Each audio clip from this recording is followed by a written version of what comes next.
High বন্ধুরা, আশা করি তোমরা অনেক ভালো আছো। আমিও অনেক ভালো আছি। নিয়ে চলে এলাম একটা ছোট্ট ব্লগ।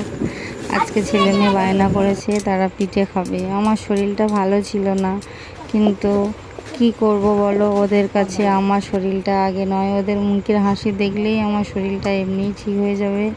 তার জন্য পিঠে বানাতে বসেই পড়লাম। আগে দেখলে মাখাটা করেই নিয়েছি, তারপরেই নারকেলের পুরটা বানানোর জন্যই সব কিছু তৈরি করে নিলাম। তারপর দেখো, যে যেরকম খেতে পছন্দ করে সে তো সেরকমই বানাবে। আমরা এরকমই একটু পছন্দ করি, তার জন্য দেখো বানানো হয়ে গেল। তারপর পিঠেই বানাতে বসেই পড়লাম আমি আর আমার ছেলে আমাকে হাতে হাতে সাহায্য করছিল, কারণ আমি বলেছি আমি একা পারবো না, তোরা যদি সাহায্য করিস তাহলে করে দেব। তার জন্য দেখো ওরা সবাই মিলে সাহায্য করছে। আমি পিঠে বানাতে বসে পড়েছি। দেখো কয়েকটা পিঠে বানানোও হয়ে গেছে। দেখো পিঠেগুলো, তারপর পিঠেগুলো এক এক করে নিয়ে ভাপাতে বসিয়ে দিয়েছি।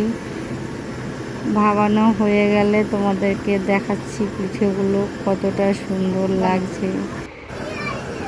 দেখতে পেয়েছো পিঠেটা কত সুন্দর লাগছে। সবাই ভালো থেকো, সুস্থ থেকো। আসছি পরের ভিডিও।